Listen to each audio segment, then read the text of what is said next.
Yeah, that'll go away.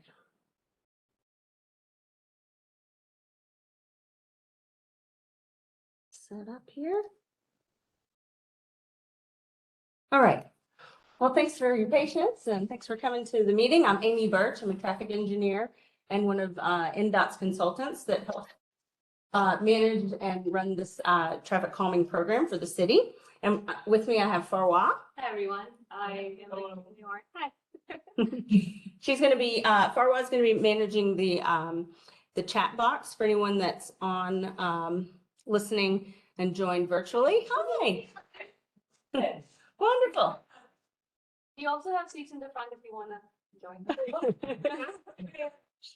Councilwoman Van Rees just joined us here. And if you're on virtually, and if you have any trouble hearing, please put that in the chat box and we'll have time for questions later. If you want to put those in the chat box as well, we'll get to those.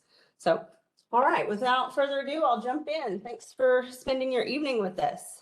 We're excited to be here to work with the Lemont neighbors about traffic calming. First, we'll start with the 3 E's of traffic calming, which are education, enforcement, and engineering. We're mostly doing engineering. That's what the NDOT does, which is how do we modify or enhance streets to slow cars down. So we do this on residential streets. These are physical solutions that we put on the street to slow vehicles down. And we're really trying to encourage slow speeds, appropriate residential speeds over longer lengths of roadway. So this is a street by street program. So we select streets specifically based on the data that we've collected on that street. I'll go over that a little bit in a minute, but these are just devices that we use to reduce speeds and increase safety. So you may be interested in some other programs that NDOT has to access services within NDOT. Is everyone familiar with the Hub Nashville, and how to submit service requests? So you can dial 311 or go to nashville.gov's website, and there's a button at the top, I believe, that can take you to the Hub, and that's where you can report things like potholes, streetlights being out, things like that. Signs been knocked down. You can go to the Hub, and that'll get directed to the right department and the right group to get that fixed. Nashville also has a walk and bike manager, and so you can access her contact information, Anna.Dearman@nashville.gov. Things like needs requests for sidewalk and things like that. And the Beautification Commission is or group is also where you could organize street cleanups and things like that. So this neighborhood program is in high demand, as you can imagine. This is a great turnout. We have like 20 or so folks here in the room and a few online, but it's an application-based program. So we've received, as of the winter application window, about 426 neighborhood streets requesting traffic calming in the city of Nashville. That's quite a lot of streets that are wanting this program to come and help their streets slow traffic down. So about every 6 months, NDOT selects 24 to 25 streets into the traffic calming program, and then that kicks this off. So your neighborhood street, Lemont Drive, was selected in this last round that we announced. I believe it was on July 1st. So that's why we're here to meet with you all. So how'd you get selected? It's really a data-driven process. We measure the speeds on streets. We compare that to the speed limit. We identify if there are, a lack of sidewalks, or are there presence of bike lanes on the street. We look at crash history on the street over a 5-year period. And then destinations like schools and parks that are close by to that street. And so we evaluate each street that was applied for traffic calming and apply this prioritization, which we measure 50% of that 100-point score is based on the speed. And then 20% is based on crash history. So really 70% is based on safety. And that's our main thing that we're looking at. And then we have another 15% each in those neighborhood destinations and active transportation opportunities. So Lemont Drive was the data we collected. I just want to show you a little bit of that information, but 85th percentile speed we measured was 40 miles per hour, where it's posted at 25. And so just to give you some context, the 85th percentile speed is just a number that traffic engineers we typically look at, but it means that 85% of that traffic that we measured on that day crossing the road there was going that speed or below. So 15% is actually going higher than 40. Those probably stand out to you the most. And then the daily volume, just to give you some perspective of that, is about 860 vehicles per day. That's both directions. And then I just noted, there's some sidewalks on parts of Lemont, but not the whole length of the street. So that was kind of factored into that prioritization that we just talked about. So here's a map of the street and the limits of the project. It doesn't show up that great on this TV, I'm sorry. But basically we're going from the south, it's called White Oak Court, down where the cul-de-sac is, up north of Broadmoor and over to Graycroft.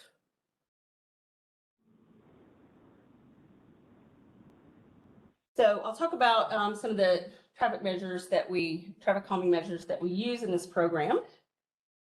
Our bread and butter, this is what we use the most, are speed cushions. And it's because they're effective, they're easy to implement, they are modular, so it's not a one size fits all. We can fit them to the width of the street depending on what the street width is. And they are typically always paired with some warning signage, and I'll show some pictures of that later, but that way give you some more alert as to the device upcoming on the roadway. Don't warn them. Okay. If you're familiar with Madison area, I believe there are some on Gibson Drive, and they are designed for about 20 miles per hour. That's what we sign them at.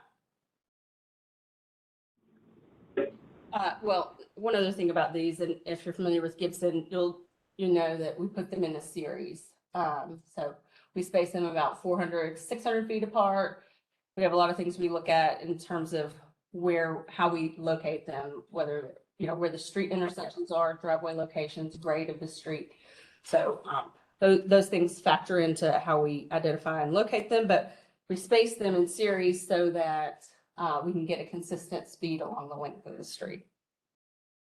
And these pictures depict different widths of roadway, so we can put them in sets of 4, depending on the width of the road, but typically they're either in sets of 3 or 2.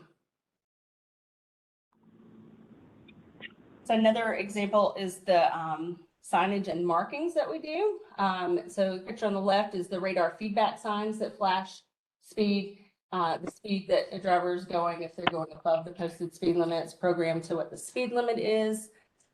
And we have those deployed in several locations around the city. And that's education to drivers to let them know that they're speeding, but it doesn't physically change their behavior. Then pavement markings are on the picture to the right. There's a few things that we can do with these, but this picture, if you can see it, is some zigzag markings that are really to draw a driver's attention to an upcoming thing in the roadway. This one is a crosswalk, but it might be some curvature that we want them to slow down for. Then we do narrowing, so that's white lines on the pavement sometimes, or a center line on the roadway, depending on the classification of the roadway. But we can narrow wide streets by putting white stripes. This picture is not too clear from the TV, but it's got a white striped out area to the right. And speed limit pavement markings, which there's already on the south end of Lemont, there's already some speed limit markings that were applied a few years ago. Speed tables, these are similar to the speed cushions, but instead of the gaps, because the gaps allow the emergency vehicles not to be impacted as much. But these are full across the road. They're also flat on top. And so they're a bit smoother than the speed cushions. So they can be traversed at a little bit higher speed than the speed cushions, more like 25 miles per hour. We typically use these on higher roadways that carry more traffic than your low traffic volume residential streets. But they're also effective. Then we have traffic circles. You've seen traffic circles. They're concrete. Typically, that's how we've done them in Nashville, but they're concrete in the center of intersections and require cars to kind of drive around them to the counterclockwise, like a roundabout. But they'll typically still have the stop signs on, two approaches, and one street would still go through without stopping, but they would be slowed down because they have to navigate that horizontal deflection in the roadway. And these are good tools, but they're really hard to find the right location to implement them. You have to have a pretty wide intersection to fit this device, this concrete in the middle, and still allow vehicles to travel around it. So it's not applicable to all intersections or streets. Then we have chicanes. These are a way that we can modify the street for bulb outs or striping and create kind of a serpentine, curvier road than a straight road that gives that visual cues to drivers that they could just drive fast. So it's kind of adds some curvature to a street. One street in Nashville that has this is Fairfax over by Vanderbilt. If you're familiar with that one. And that one is done by alternating the parking on either side of the street. Again, this one is sometimes not easy to implement. Every street this wouldn't work on.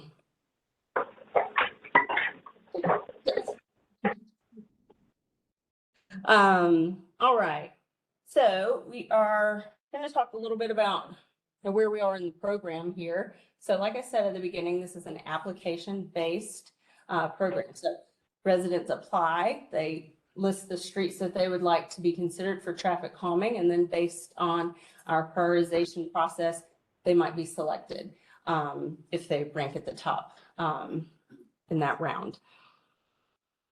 So where we are now is at meeting number 1. So once those top 24 were announced in July, we began reaching out to residents to set up this first meeting so we could talk to you about the program and why you were selected and what our tools are, and start to work through a conceptual design. So from there, we do have a concept we can show you after this slide, I think, but from there we would take what feedback we get at this meeting, refine our design. If we need to, we can have a second meeting to talk more about that and show you the changes if there are changes.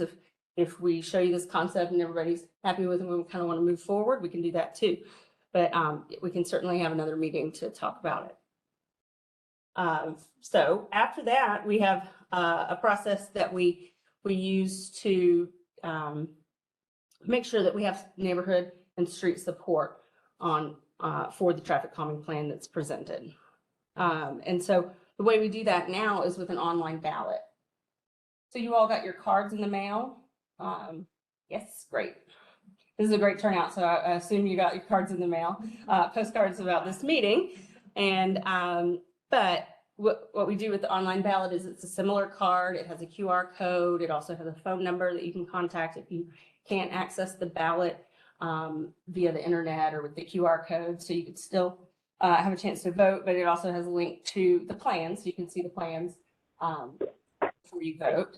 But what we're looking for is 66% of people who vote on the ballot to be in favor of the project. And if we reach that goal, then NDOT will move forward with ordering the materials and getting them scheduled for construction. And our ballots are sent to the property owners along the street, the affected street.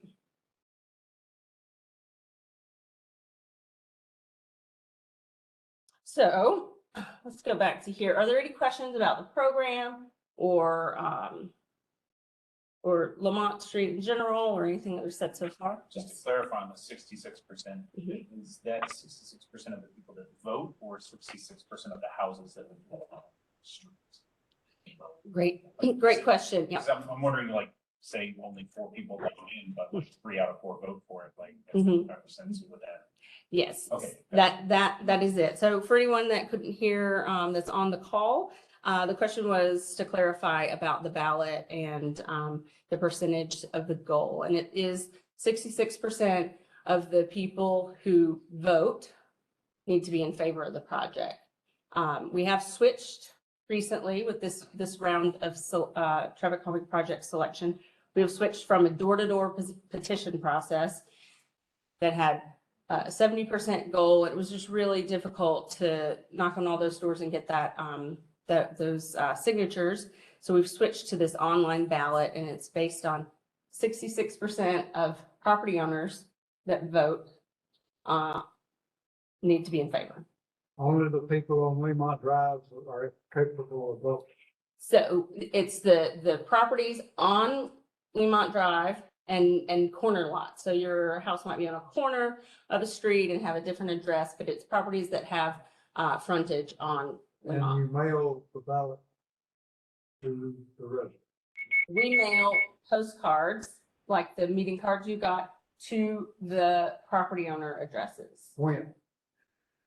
We would do that once we feel good about the project. If the neighborhood or street folks on the street are happy with the traffic calming proposal, then we would send the ballot. So the ballot is a 6-week window.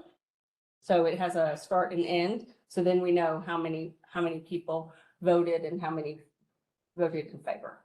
There's a question. Why 66% and not a majority of those voting? Oh, instead of 50%, 66%. Why 66% and not a majority of those voting? That's a question.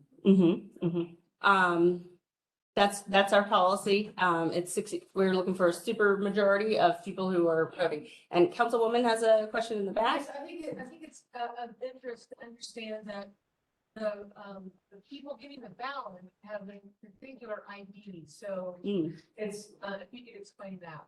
Thank you.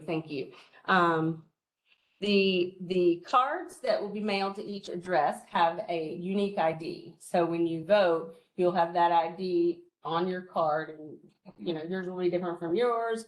And you'll plug that into the online vote. So that's how we kind of keep track of whether property owners are voting and so forth. Are you saying you have to have a computer to do this? Is that? That's the You don't mail it back in? That's the preferred way, but there's also a phone number to an NDOT, to the NDOT traffic calming manager. His name's Gil Thomas, and his phone number is on that note card as well, or postcard. And you'll be able to call him directly and vote as well. And we have some of these ballots that are out right now, and people have been able to do that. I think we have, back here. So sorry, I just want to clarify, is it like one vote per household, or if there's like, okay, One vote per household, per address. okay. You mentioned water lengths of road. There are short spots on Lemont, like between Broadmoor and Maplewood Lane, where there's only like 3 lots. Mm-hmm. You can still reach 60, 70 miles an hour there. So I just want to make sure that little Right. section is not left out of this. I don't, no, ma'am, it won't be left out. We'll work together on a plan, but I hear what you're saying. Right, we're just trying to get a consistent speed through this program, a consistent speed over the length of the street, so that's it. There was a question here? Are those cushions the same thing as the speed bumps? It seems like these other roads you go on, it's like a bad bump you go over. Is that what those cushions are? They look flatter there than what I've experienced on other roads. The other roads are really bad, like in the parking lot or something. Great. Those Right, like- these are not like what's on, in a parking lot. These are made of rubber. They're 7 feet long, 6 feet wide, each one. And at their highest point in the middle, they're 3 inches high. Flatter than what I've seen on other roads, because usually it's like a bump. Right, they're not bumps. They're not speed bumps. They're not speed bumps. Speed bumps those are typically installed in parking lots. If you went to the end of Lemont and you went through that apartment complex, they have speed bumps through their parking lot. And that's not what we're talking about What's these at all. on roads are rubber like that, but they're pumped. Is that what those are? If you saw them like this that were in kind of a set of 3 or 2, then it would probably be the same. But if you're seeing something that's kind of connected all the way across, maybe not. The ones I've seen are rubbery like this, but they have a bump in the middle like a speed bump. These rise on either side, so it's got 3.5 feet that they're rising, and then 3.5 feet that they're going down. So their full length is 7 feet. So it's not real bumpy. And they're comfortable at about 20 miles per hour, 15 to 20 miles per hour to drive over them.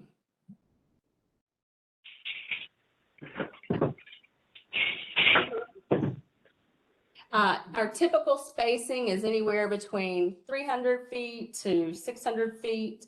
We also look at the characteristics of the street, like are there always stops? We would space away from always stops or stop signs as well. Yes. I may get ahead of myself, but the amount of street that you identified before, is that set in stone, or with these meetings, are we able to kind of, maybe push you guys or give you a little heads up on the rest of the street? Because you have to go to Great Rock, but Right. seems like it might be Saunders too. So We typically look at what has been applied for, and that was the zone that was applied for. We actually had 2 applications for Lemont, and one was the north side, but it went about to Graycroft. Sure. And then the other side was the south of. You gonna stop at Graycroft? We're gonna do both. Show that map again, because I think some people came in late. Yes. Thank you. So let me orient you, but here's Ellington, and the map is kind of faded from on this TV, but Broadmoor is right here. So it goes down to the cul-de-sac. And then up to Graycroft. So it doesn't quite reach all the way to Saunders. Correct. Okay, so stop at Graycroft, and then when we cross over Broadmoor and go up, is it going all the way to the apartment complex up there or not quite?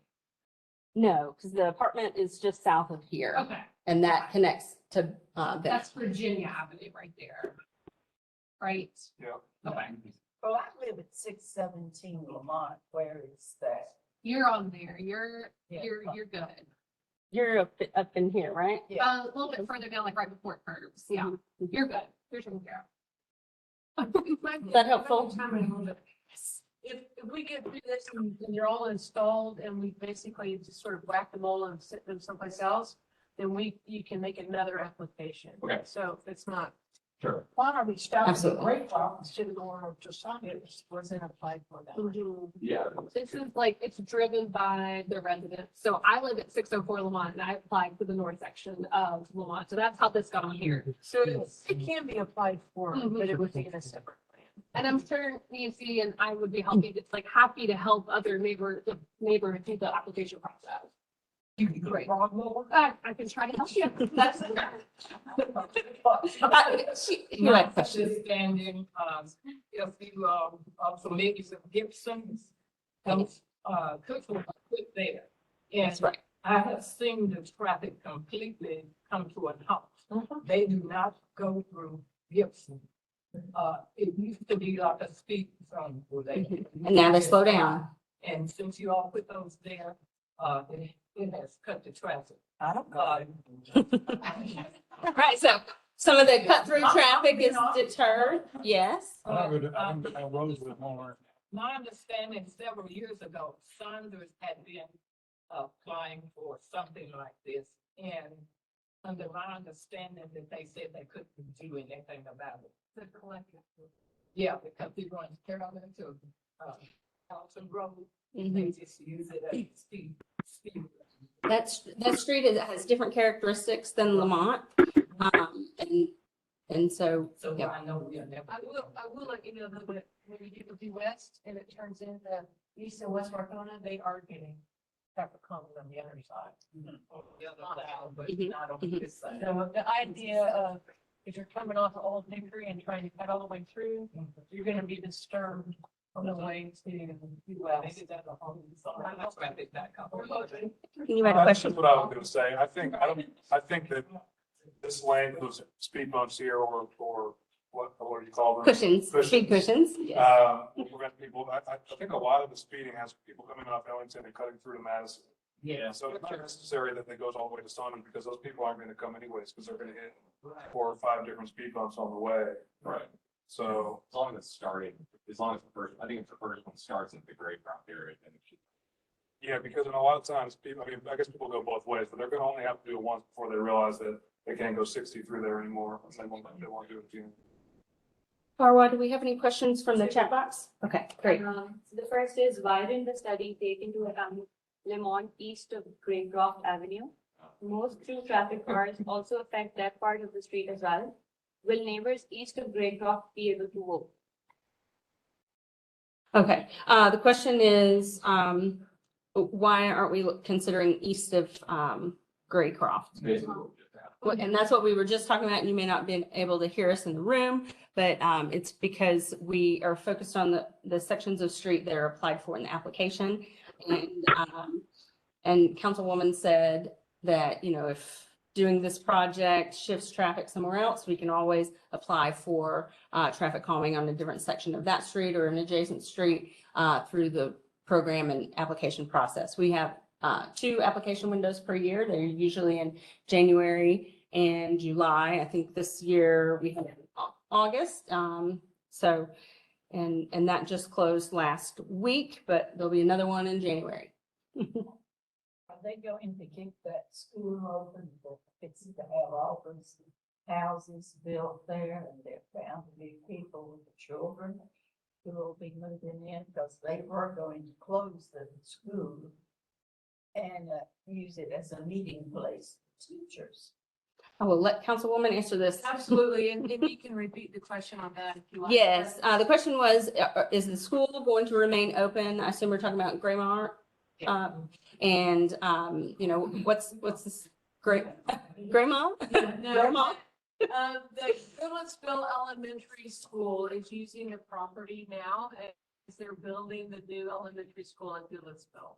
So for the next 2 school years, it'll be an active elementary school, not a middle school, but an elementary school. So you'll still be seeing buses come and go and even more protection.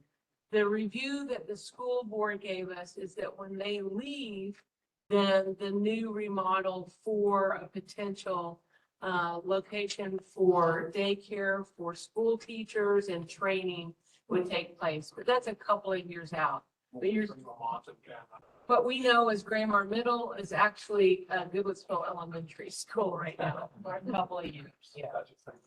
All right. So, and one more question from the chat. Yeah, in your opinion, will speed cushions prevent illegal passing on Lemont? Will the speed cushions, in our opinion, our professional opinion, will the speed cushions prevent or reduce passing on Lemont, like vehicles overtaking and passing?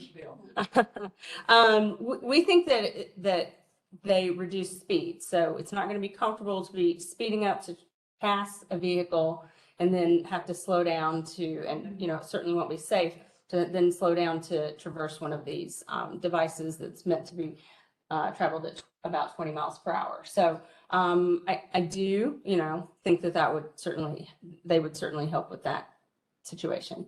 I have a question. Mhm. I don't live on Lemont, I live on Green Lawn, but I'm Mhm. in very supportive of the neighborhood. one concern I have, and I mean, I'm all for what's happening here. But one concern I have, I live on Raymar, closer to Broadmoor. Mhm. And we all know that, you know, people use Broadmoor and Saunders and Lemont, obviously, as cut throughs to get to and from Madison here. My concern is, and I understand what you're saying, it's because it was in the plan to stop at Graycroft. My concern is that, is this then gonna cause another issue for people coming off of Broadmoor on the Graymar, still trying to get a cut through, and they get to Graymar and Lemont, and then there's no traffic calming on over to Saunders. You see what I'm saying? So is this gonna redirect?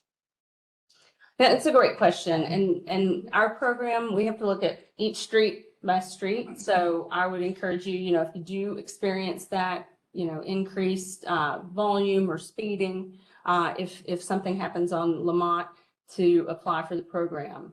But we can't apply the same, you know, the whole neighborhood. We have to look at it based on the data that's driven. Mhm. It was just, again, the stopping at Graycroft, I think. Yeah, it is a I see. little issue, I see. But, okay. We can get it. Yeah, I think we got it. Great crowd. Go ahead and apply there. So I do have a plan that we can start to talk about, or we have more questions. Want to carry on? Let me ask you about, there's a four-way stop on Lemont before it goes down. Mm-hmm. Like maybe put up something at that four-way stop to encourage people to stop.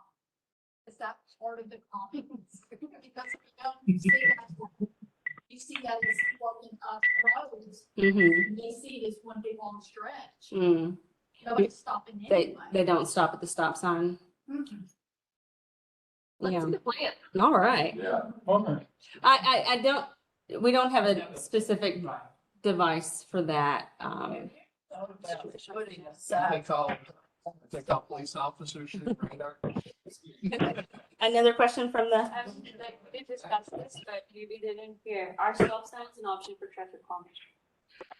stop signs are not traffic calming devices. They're traffic control devices that are used when the volume or maybe some sight distance problem dictates a need to put a stop sign there. But we don't use them for traffic calming. Well, I tell you, Let's let Amy talk about the plan and then we can ask her questions about the specifics of it. Because we've only got 30 minutes left for the meeting. All right, Yeah. so try to get this. I was trying to get this off. I didn't know it was up When the there. policeman giving out tickets every There. once in a while, control the traffic and get the biggest offenders. So that would be great, but you know, our police department, they've got a lot of Yeah, but things they to can do deal that with. every once in a while. Just don't have the resources to have Once police the word officers. gets out that you're giving tickets there on Lemont Drive, it would. We have the same question on all 426 streets that have applied for traffic calming, and we just can't lean on the police to do that on every residential street at all hours of the day. These devices are there 24 hours a day, 7 days a week. Well, I'm against these devices. I don't want them in the street. I I gotcha. don't go down roads with them on. I know there's a lot of other people that feel that way too. I don't put Christians in the road. And It that's looks like exactly we got what, one right at my house. I don't want it. Soon I we don't want it. pull out of the driveway. well, we will listen to this feedback, and if we need to make some adjustments to this concept, we certainly can. Because that's why we're here, is to listen and hear from residents that live on that street. And there is, live on that street. I wish we had a sidewalk. Because people walk, there is no show. Sidewalks. There is no show on the road. It's just drop off. But people walk their pets. We've had 2 accidents where there was windshields and headlights broken. And I have swept up glass in that area because you got your dog out walking. Because people are Right. going too fast on the street. so Exactly. this program is about slowing vehicles down. We can't, See? you know, we're not the sidewalk program.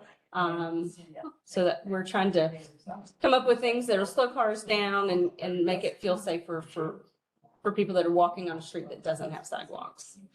So I'll talk about this plan. Like I said, this is a concept. This is not final. We're here to show this to you all and get some feedback. But this is the north side. We have a second slide that has the south side. But we'll start with the north. To orient you, Broadmoor is down here at the bottom of the screen. And these red dots, I'm just showing where the stop signs are on the side streets that approach Lemont Drive, and Lemont goes this way around. So based on the width of the street, for the most part, we think this would be, if we were to do speed cushions, and that's what's being shown here, there would be a set of 3. Because the street width allows that. It's about 24 feet wide, 23 feet wide. So we could do that. Down here on this section, between Joyce and Broadmoor, it's a little bit more narrow because there is a sidewalk on that section actually. So it would be 1 in each lane, so a set of 2. So this spacing is about 450 feet, except for up here at the top, because of some of the grade. We didn't put one there, so that distance is more like 800 feet. But otherwise, they're about 450 feet apart.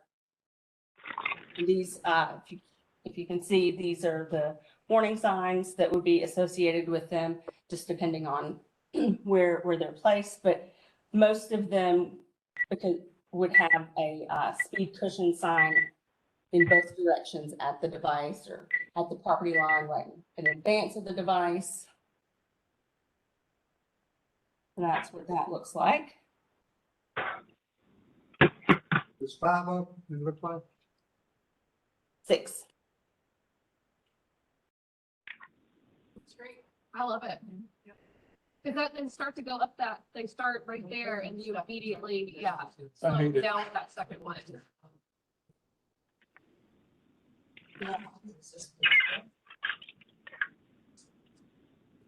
All right. Looks great. I think, was there a question? Did I see one pop up? Are there any plans to change the flashing traffic light on Broadmoor and Lemont to an actual traffic light? No. Councilwoman says the answer to that question is no. There's not plans to install a traffic signal at Lemont. And I'm just wanting to keep that flashing yellow when the school closes, so that's the, I just don't want to lose it. yeah, we want to keep the flashing yellow, but not turn into a traffic signal. Stop like.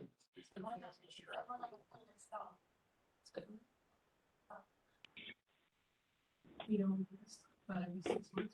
Or maybe right turn lanes on to Lemont. Right turn lane. Here we go. Yeah, I think the concern there is just because of, since it's not like a localized school, there's a ton of traffic first thing in the morning. Because I walk my dogs every morning, and I used to go back, loop around. I just don't do it anymore. There's so many, parents going, cutting in and out. So yeah, so that's probably why they're asking around, like making that a stoplight to. Right, for those get the turn. those periods of time. Is there a crossing guard at the intersection?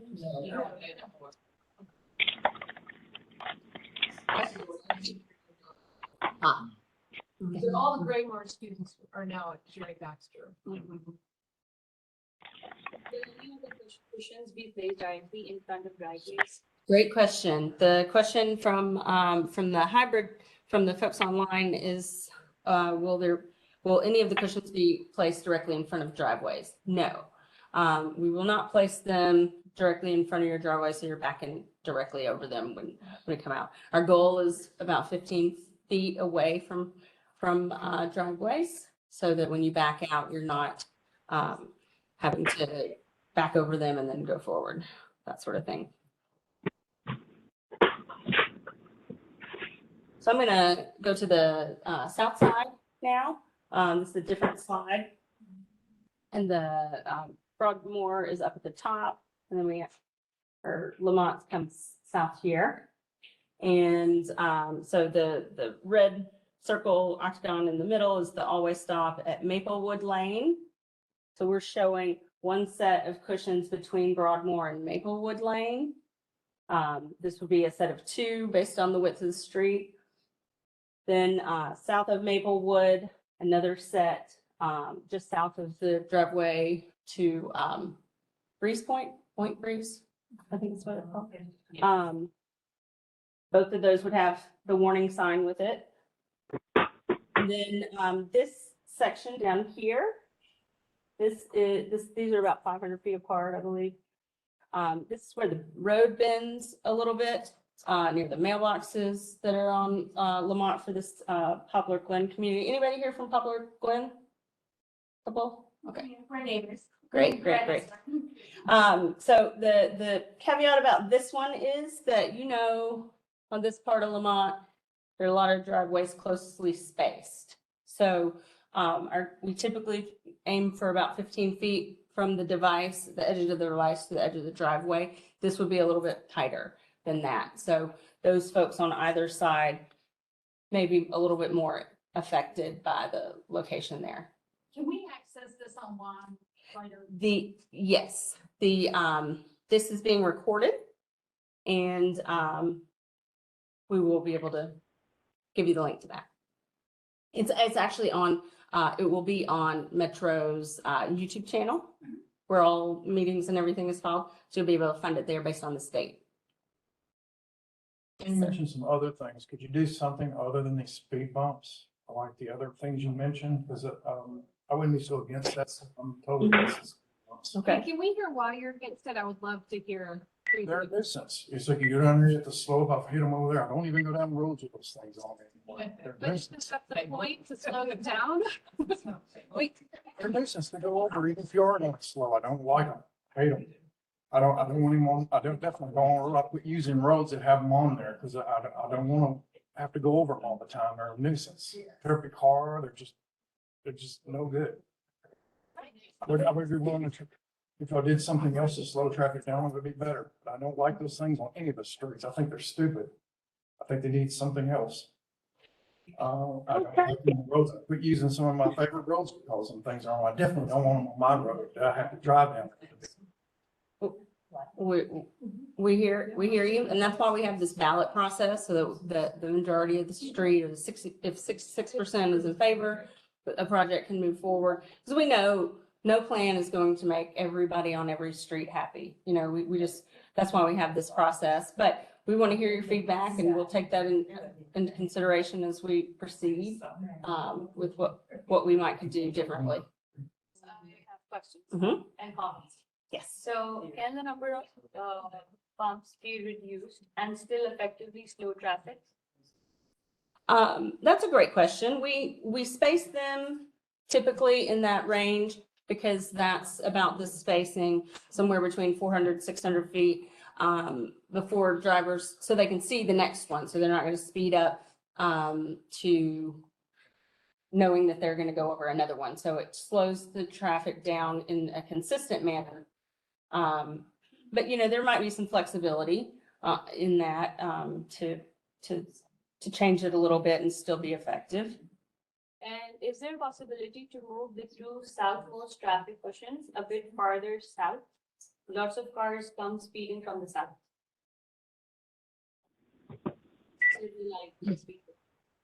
Yeah.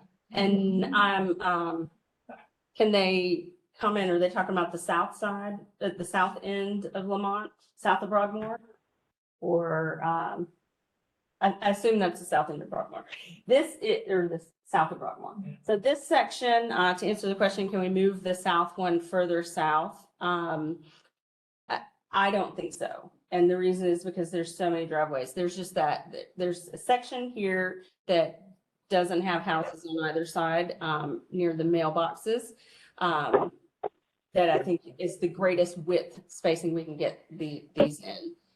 So I think going further south of there, it would be in someone right behind someone's driveway, because there's driveways side by side and they're kind of offset from each other. So it just makes it challenging to locate them in this section. So I'm showing just 3 south.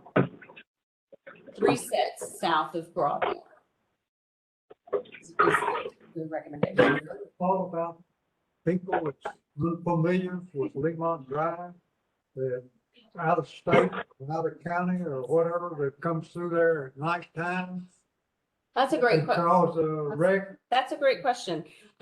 They do have, retroreflective markings on the devices, white pavement markings and arrows, and that's also why we put the signs will be with them. expecting them and they're gonna, That's why we sign them with the warning signs, and those warning signs say speed cushions, or speed cushions ahead.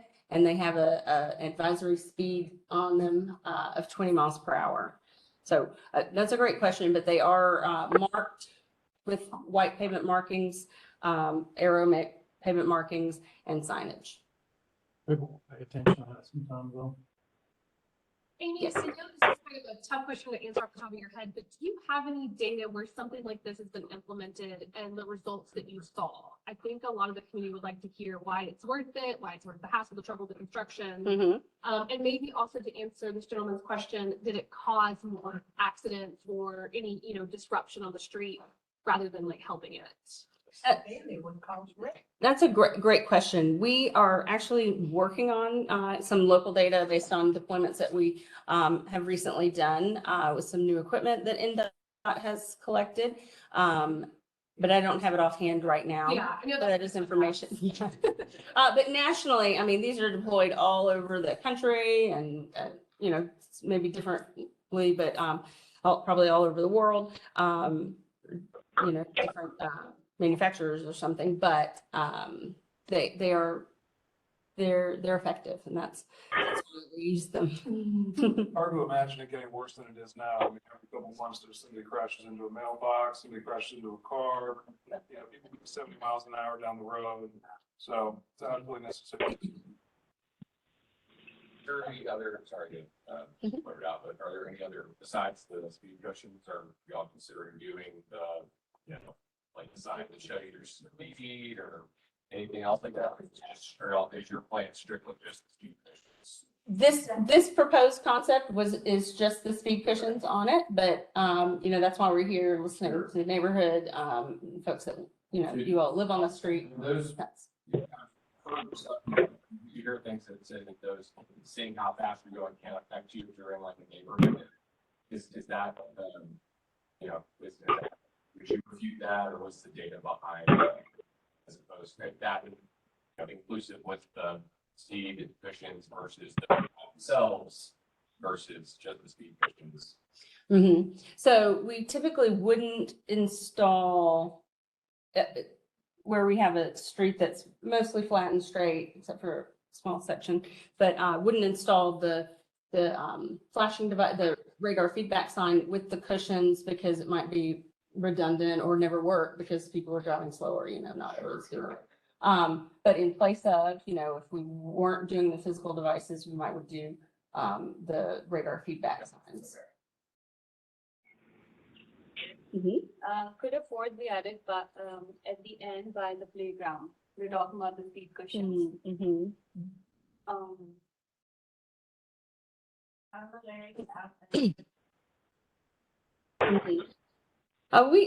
We could look at that. I'm not exactly sure about that. If we can add one at the south end by the playground, but that's a great point, and we'll look at that. And then the other one is, does it not seem that these plans will steer more speeders through Joyce Lane, Marshman Drive? The cut through is a problem. It seems that we need a more comprehensive plan. Right. So our program is really geared towards individual streets instead of broader neighborhoods. And one reason is because it just really gets to be a big project and hard to get to the right solution and plan. So we're focused on the streets that have demonstrated that need through our data collection process. So if Joyce Lane, if the property owners and residents on Joyce Lane want to apply, then we'll certainly look at it in the next round. Yes. Question for you, when you're walking down the street, how much room is there like on the shoulder in between the speed cushions? Like, can you ride your bike, push a stroller, like comfortably walk down the street? Oh, that's a great point, or question. So there's about, for these, there's going to be about a foot. So the ones, so we're talking about probably on the north side, because south side has that. There's going to be, because this is about 24 feet, so it's going to be about almost 2 feet in between the cushions, and then another foot on either side. On the concrete itself. On the, ground. yeah, right on the asphalt. If we wanted to go down to 2 instead of 3 to allow for more shoulder room for like our walkers or bikers, or would that still be effective? In your Yes, opinion? we might would do the design a little bit differently, like put a flexible delineator in the center or something like that. I don't have any pictures of that in this slide deck, but Gibson has some of that. So that could be an option. You know, the reason we put the 3 on there is because we don't want people trying to go around them and that sort of thing. But if we have some other tool like those, we could do that. Okay, I just know like the main priority for me, and everyone can raise their own opinions about it, was not only street safety, but the ability to walk easier without the fear of being run over. And so that's something we need to take into account with more calming and also making it like a happy marriage. Yeah, that might be a good modification. Sorry to do some pedestrian disability. So the width of most of Lemont, the north section, is about 24 feet. So we would typically want a little bit more to actually stripe that width, because we were still going to maintain at least 20 feet for the vehicular traffic. So it might not be quite wide enough, but we can look at it.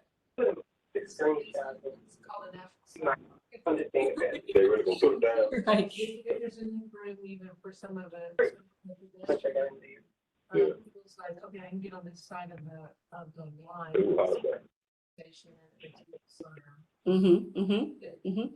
Yep, it is. It's a good one. Yes. I think there was some data about the traffic control, have to put those cushions in on Gibson. So take a Yeah. good look at that. I'll look for that. That would give you a. Thank you.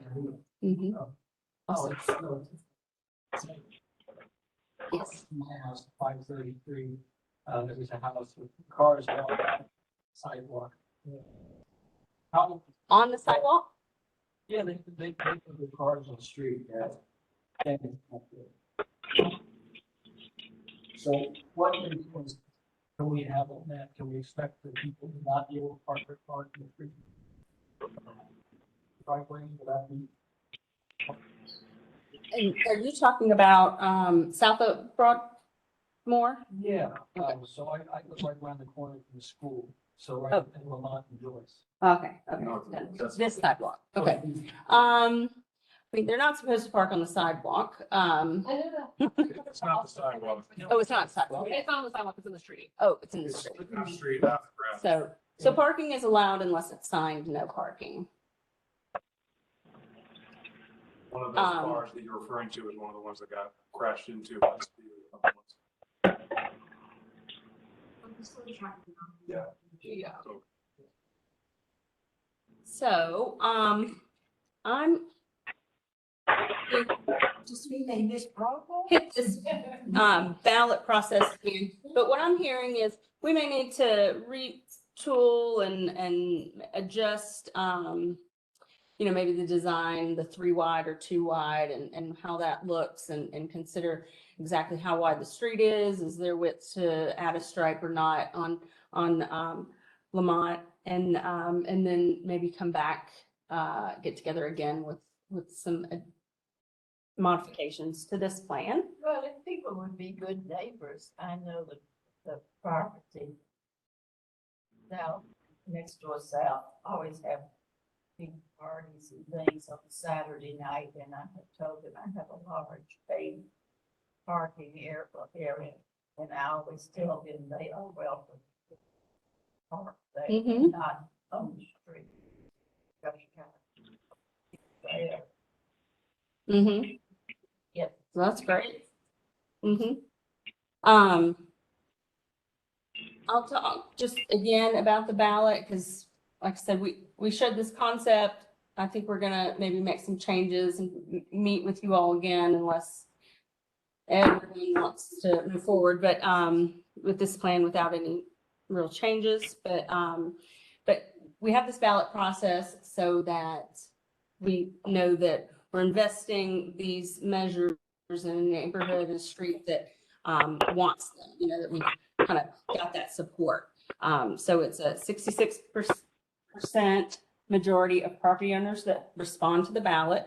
The ballots are mailed, just like the postcards you got in the mail, to the property owner addresses along the affected street. And they have that unique identifier that we talked about so that we know that people aren't double voting or things like that. And we can match that with the address that was there. So we don't, let's see what else? They include access to the plans so that, you know, when you're voting, you see what you're voting on, because not everyone is able to make it to meetings or even attend online. So that's another way for people to get, that means comments on that. I don't think so. Excuse me. Unless it was Gil, I think so. So let's see. So the big thing about the ballot is you're not just voting for the plan. You can vote for or against. With our old petition way, we would give residents these petitions with addresses, and they would have to go get those signatures. But we never knew if it was a hard task or if there was a lot of opposition to the plan, you know, as they were seeking that signature of approval. So with this ballot process, there's a 6-week window and people can vote for or against. Then we get a better temperature of their support for the project or not. If you don't get 60%, 66% majority, does the entire project fail, or do we get to go again for round 2? So we would consider that the neighborhood really wasn't supportive of vertical measures, but we would be able to consider other things that aren't as intrusive, like the radar feedback signs and striping, things like that. We don't actually do a ballot for radar feedback signs and striping. The ballot is only for vertical measures or like the traffic circles, that sort of those things that are actually placed in the roadway. There are Yes. three questions. When does the voting period start? I can go Okay. one. Yeah, that'd be great. The voting period would start once, I think after meeting number 2, because I think we are probably gonna have a second meeting and retool this a little bit based on some of our feedback. And then we would start then, as long as, you know, that plan was broadly acceptable for the meeting attendees. And that's it. Is there ever a chance that part of the project is implemented, such as the south of Broadmoor gets 66% vote, but north of Broadmoor does not? That's a great question, and I actually talked with our the traffic calming manager at NDOT about this today, because it does seem like that's kind of a defining line. Broadmoor, they have a little slightly different characteristics, so we thought that those two could be separate ballots, if that's what the neighborhood thinks is appropriate. Back to the 66% requirement, do only residents that actually live on Lemont get to vote? This affects our whole neighborhood. Great, that's a good question. Do only Lemont residents get to vote? The voting and the ballots would go to the people that are eligible to vote are the property owners of the properties along the affected street. So it would be sort of like the beginning of the project, the end of the project, but corner lots would be included if they may have if it's a corner of Joyce and Lemont, if the address is Joyce, but they have, you know, frontage on Lemont, that property owner would get a ballot as well. But it doesn't include like the full length of the side street. What about runners or something? Runners? Rent. Oh, renters. So ballot and the voting is for property owners. So we send the actual postcards for the voting to the property owner addresses that's listed on Metro's. Even though they data. don't live there? That's correct. Okay. So everybody understood that this is property owner, that vote in this process. Okay.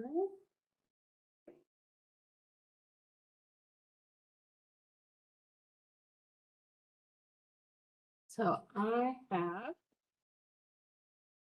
my contact information and the traffic calming manager's contact information. If you can't see that from where you are, you're welcome to come up and grab it. You can email me any questions you have. Are there any other questions? Am I reading the room? We should make some tweaks to this plan. Maybe try to reduce the number of devices on that length on the north side, and also consider maybe two cushions and something else as opposed to the, yeah. But you did say that where there's a sidewalk, it would be storing like On the south end, I think this is 28 feet wide down here. And there's sidewalks on both sides, so that would be the full length across both of these two. Now up here, close between Broadmoor and Maplewood, I think it's more narrow, and I think it's about 22 feet. So we would put one in each lane, so just two there. Thank you. All right, thank you. So what we'll do is make some refinements, and then we'll reach back out to Taylor about scheduling another meeting, and Councilwoman Van Rees to get that meeting set up when we have these adjustments made, and we can have another meeting and present to you. We might not go over the whole spiel again. It might be shorter and faster to show you that revised concept. Councilwoman, did you have anything you wanted to share?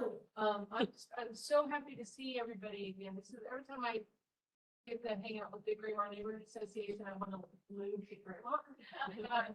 So thank you all for coming out, and if you have any questions along the way, feel free to reach out. We gotta go home, so we be like, That's right. Oh, that's right. Thanks for the tomorrow at 11 a.m. we are celebrating the grand opening of Madison Station Boulevard. That's that new free road with the roundabout. There'll be 3 marching bands. I mean, right? So the Good Pasture, Maplewood, and Leonard marching band will be doing a parade, and we'll be having some snow cones sponsored by Representative Bill Beck. It'll be fun at 11 o'clock tomorrow. Please come out and enjoy it. That evening, tomorrow night at 6 p.m., we'll be looking at the grand reveal plans for the now Madison Square Shopping Center, what it's going to look like in the future, which is not another vision plan, it's actually plans. And so if you can make 11 for the parade and 6 o'clock for the big reveal, then please join me at the Madison Station Boulevard and at 54 Ward.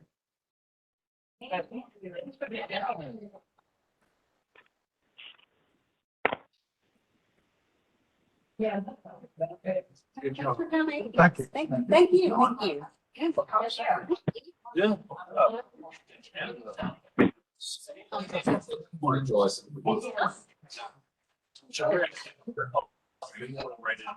So 3 things. Yeah. It's like rather small.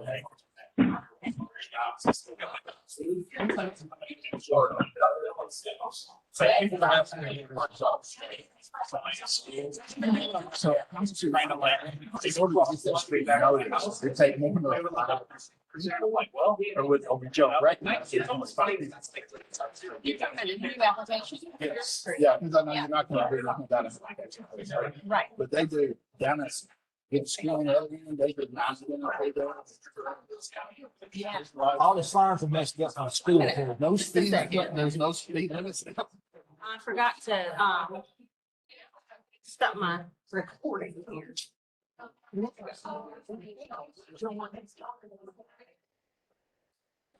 Thanks for explaining how this project